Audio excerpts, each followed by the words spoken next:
Hey everyone, Dockwell here, and welcome to another one of my Dota 2 hero guides. Today we're going to be taking a look at Necrophos's build for patch 7.31b, and as always, before I jump into it, I just want to say, if you are wondering what build should you go on any hero and you're relatively new or you're lower MMR, I suggest two things. One, always go to Tortellini or Immortal Faith's in-game guides. I think they're pretty good. If you feel like they're outdated for some reason, then the best place to go outside of the game is Dota2ProTracker.com. They have all of the 7k MMR and above games recorded there with all of the builds for every hero and every position every hero plays. So if you're wondering, you can just see what the pros, what the high MMR players are doing in every case, and then you can copy that. So that's pretty much what I suggest. And in this video, I'm going to go in a little bit more depth than just like, following the guide. That can only get you so far. I think it's pretty good for pretty much every player like below 4K, but if you want to know more about the hero specifics and why you should do certain things with the item build and the skill build, that's what we're going to get into today.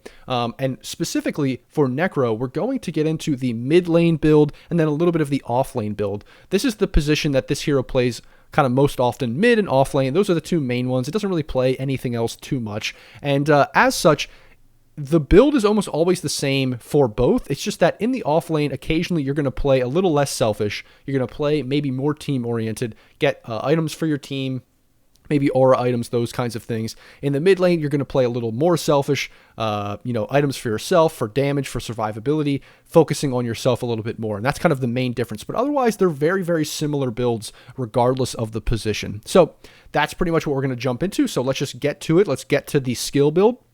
So level 1, Death Pulse is what you're always going to get level 1. It's pretty much just the best spell on the hero level 1 because it does damage, it heals you a little bit, and it can help you secure range creeps, secure CS, do a little bit of harass damage. But in general, keep in mind this hero's relatively weak level 1 because all three of his abilities kind of synergize really well. And since you can only get one of them level 1 because you only have 1 point, you can't really use that synergized way that this hero's really good, and all you do is you just, you pop out a little heal, you pop out a little damage, but it doesn't do much. So just be very, very careful early on. You don't really want to contest runes very much unless you have a lot of other heroes with you that are very good.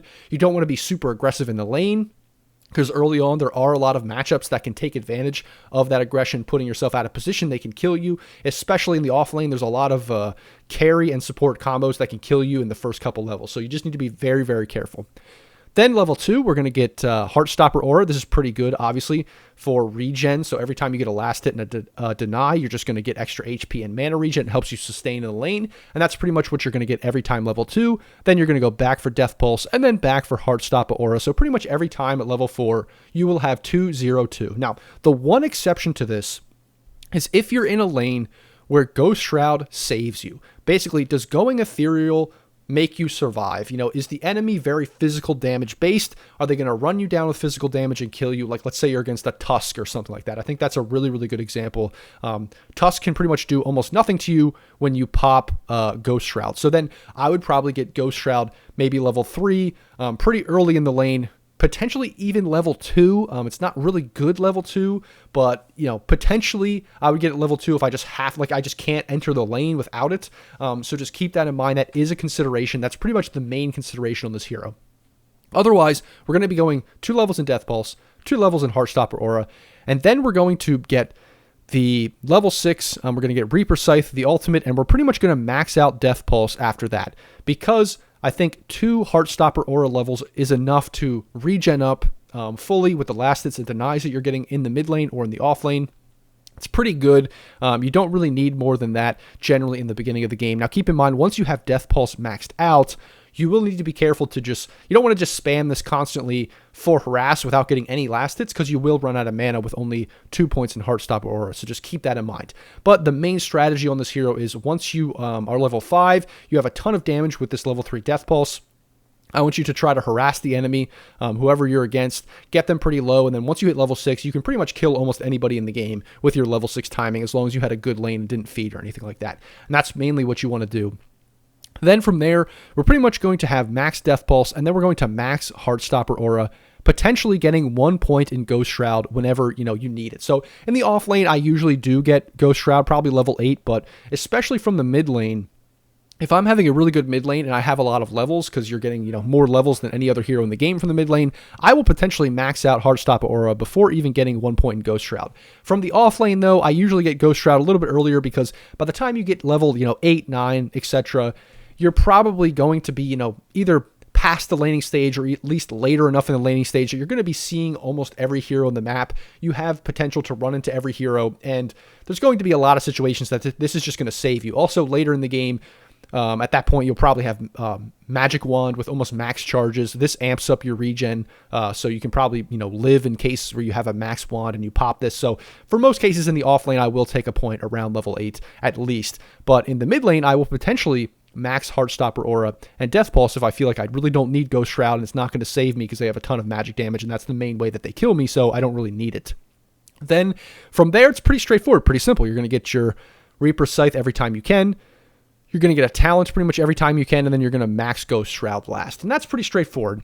And then for the talents, I would say you can just follow the guides, honestly. I would say 8 strength is usually better. The Death Pulse heal is probably better unless it's a really, really good Ghost Shroud slow game. Magic resistance is usually better unless it's a good Heartstopper regen game. And then Death Pulse cooldown is really, really good unless it's a great Heartstopper Aura game. So pretty much what you can see here is I almost always go 8 strength.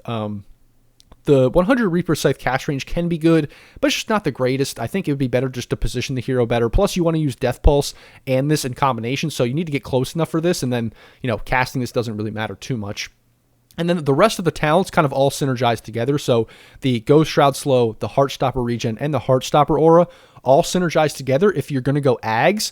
And if this ability here makes you pretty much unkillable, then I might go those three talents, because Ags kind of lowers the cooldown on this, amps up the percentages, all those kinds of things, and then the talents make it even better. So that's really the only consideration that you need to make. Otherwise, it's pretty much either or. It just depends on the game, just to make those considerations. And it's not like the talents are going to make or break this hero. If you pick the wrong talent, so what? It's not a huge deal. You're not going to lose the game because of it.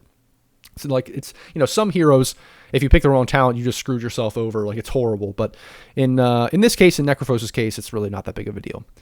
So that is the skill build. Now let's move on to the item build. Pretty much starting items, I'm going to go these starting items almost every time. Tango, 2 branches, the mantle, and the circlet. The difference is in mid, I will usually go the Fairy Fire. I will probably buy a ward. In the off lane, I won't go the Fairy Fire. I will usually get a salve because I just want to survive through the first, 2 or 3 levels, because once you hit level 3, level 4, this hero's really strong. I just need to survive those few first levels, have enough regen to make sure that they're not, harassing me down too low, that I can actually approach the lane, get some last hits, these kinds of things early on. In the mid lane, I don't need the salve. I also don't need to save for bottle because you have the natural regen.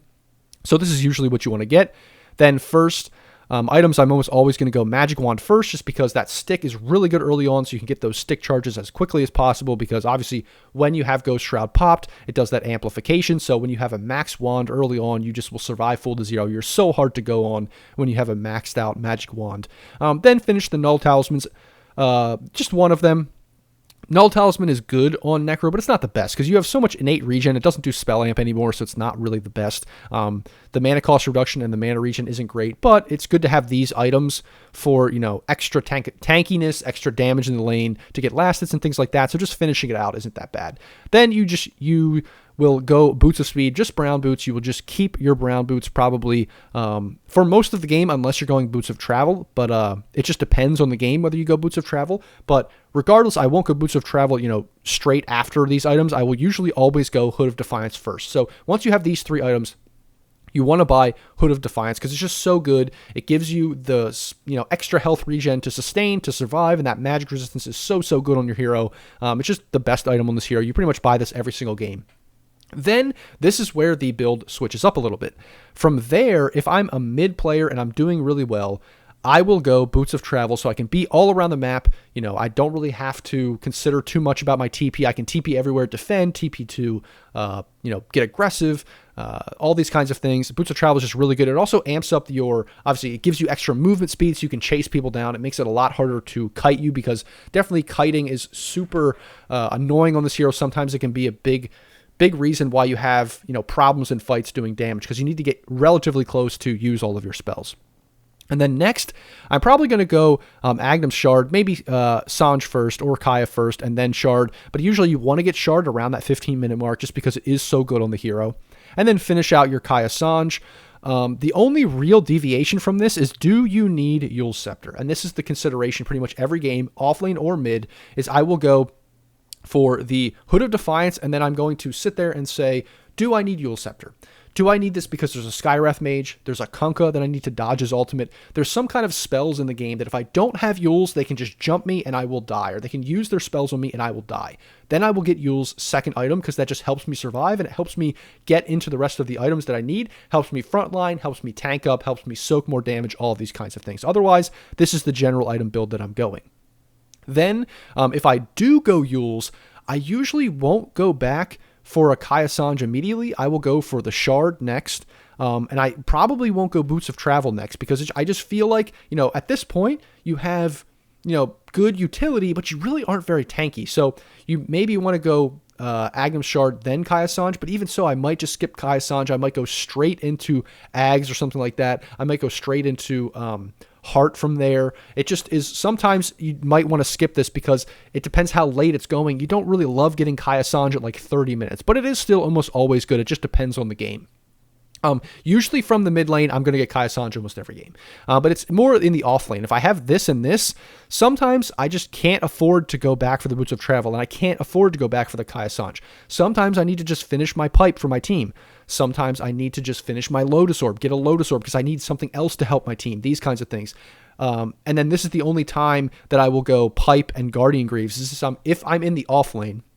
And if my mid and my carry already do enough damage, then I will go for pipe and for Guardian Greaves. That's the only time I will if I'm off lane and my other cores do enough damage. Otherwise, I won't go those items. They're not very good. I will always keep Brown Boots to upgrade to Boots of Travel sometime when I feel like, it's a good time to do that. It can be pretty early in the game or it can be a little bit later. On the off lane, it's less likely that I'll get these Boots of Travel second, but it's still a possibility just depending on the items. So you can see Eul's Scepter is the real consideration to mix up the build, that kind of thing. But yeah, I will usually go all of these items. Then once you have all of these items, the next consideration is, do I go Ags, Heart, Shiva's, Lotus? These are the ones. Heart's not on here, but Heart is so good. It just tanks you up so much. Ags is really good if Ghost Shroud makes you unkillable, and it's really good against tanky heroes because it amps up the percentages. Lotus Orb, if you need to reflect spells, need another dispel. If you didn't go Eul's Scepter, this is definitely really good. And then Shiva's is really good if there's a lot of armor, minus armor, or physical damage people that you need to deal with. I rarely ever go Aeon Disc, rarely ever go BKB. I would say if you have to go BKB or feels like you have to go BKB, it's just terrible. Just don't do it. I would just never do it. Try to solve it in some other way by tanking up with HP or armor. I rarely go Blink Dagger. I rarely finish Eternal Shroud. It can be good sometimes, but it's just usually not worth the investment. And then I never go Dagon, and I barely ever go Octarine Core. So I would usually go, Ags, Heart, tank up with HP, these kinds of things. And then the last thing I will say about the items is never ever go Radiance, basically. I will almost never go Radiance.